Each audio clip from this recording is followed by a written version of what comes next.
Bonsoir. Beaucoup de critiques à l'encontre du gouvernement cet après-midi à l'Assemblée nationale. Les députés abordaient le projet de révision constitutionnelle sur la sécurité sociale. Critiques de tous bords, aussi bien à droite qu'à gauche. Certains estiment que le plan Juppé, si ambitieux au départ, est quelque peu vidé au fil des jours de son contenu. Patrice Desmazeries. Mais où prenez-vous donc vos informations? Il y a des informations qui font mal et qui ne plaisent pas au gouvernement. Vous constaterez que ce qui a été dit est fait. L'effort est équitable, il est sollicité de tous. Et avant de faire des procès d'intention, il faudra que vous lisiez attentivement les ordonnances. Et pourtant, il y a bien plusieurs bémols au plan Juppé sur la réforme de la sécurité sociale. Concession aux fonctionnaires à la suite des grèves, l'ajournement de la réforme des régimes spéciaux de retraite. Pour des raisons d'économie, report de la prestation d'autonomie, l'aide à domicile pour les personnes dépendantes. L'allègement des pénalités financières infligées aux médecins libéraux, pénalités qui ne seront pas finalement versées à la sécurité sociale, mais à un fonds de modernisation de la profession.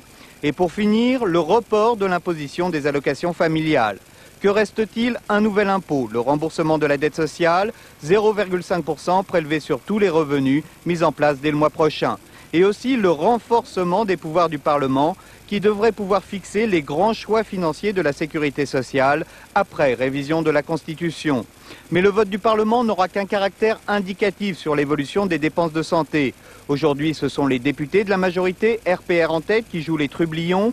Ils ont obtenu qu'ils puissent débattre aussi des prévisions de recettes. Les baladuriens ne sont pas en reste. François Léotard demande que le gouvernement s'engage au plus vite dans la voie de la réforme fiscale. Le mauvais temps en France, de nouvelles pluies verglaçantes tombent actuellement sur l'Alsace et la Lorraine. Prudence donc. En revanche, la situation s'améliore dans le sud-est du pays, où des pluies diluviennes se sont abattues. La décrue est amorcée ce soir pour de nombreux cours d'eau. 8 châteaux français pillés par la fille d'un milliardaire japonais. Kiko Nakahara avait acquis ces châteaux dans les années 80, non pas pour les restaurer, mais pour vendre aux enchères la quasi-totalité de leur mobilier. Aujourd'hui, elle est écrouée à la maison d'arrêt de Versailles. Bruce Toussaint. Acheté en 1989 par la société Nippon Sangyu pour 30 millions de francs, le château de Madame Dubarry à Louveciennes dans les Yvelines est aujourd'hui à l'abandon. On peut apercevoir, ça c'est pas très facile, les moulures qui ont toutes été arrachées. On voit quelques croquis, alors je ne sais pas si vous voyez très bien, mais comme ça on se rend bien compte. Ici, c'était toutes des boiseries, avant, initialement. Donc, sans parler de la cheminée, évidemment, et tout le reste, c'était des boiseries partout, tout a été complètement arraché. Ce château a donc été victime d'un véritable pillage. Statues, tableaux, meubles et même certains arbres du parc ont disparu. En fait, tout a été revendu. La transaction de la société japonaise était une couverture. Elle permettait à ses mandataires de prendre possession d'immobilier et de le revendre, ce qui est interdit puisqu'il s'agit de patrimoine national. Le maire de Louveciennes avait été l'un des premiers à découvrir l'escroquerie. Nous avons obtenu le classement en 1994, en décembre 1994, le classement du château et du parc. Et cela permet aussi la procédure d'expropriation que je vais engager.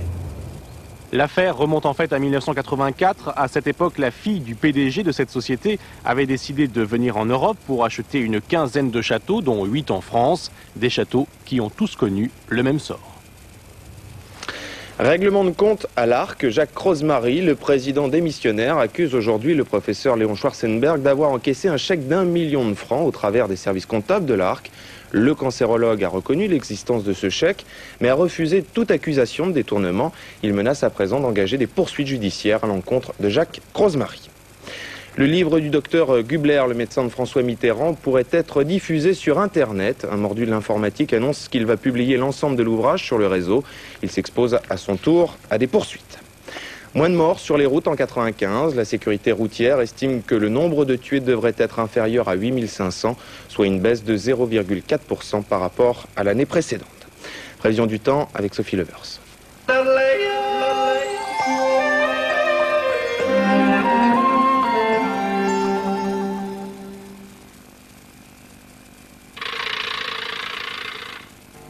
Demain, la matinée sera grise et pluvieuse sur le quart sud-est et la Corse ainsi que sur la Bretagne.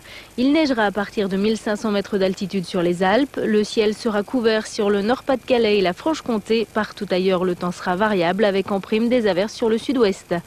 L'après-midi, la grisaille s'étendra de la Lorraine au sud-est et à la Corse. Il pleuvra encore sur le pourtour méditerranéen où le vent soufflera jusqu'à 90 km à l'heure.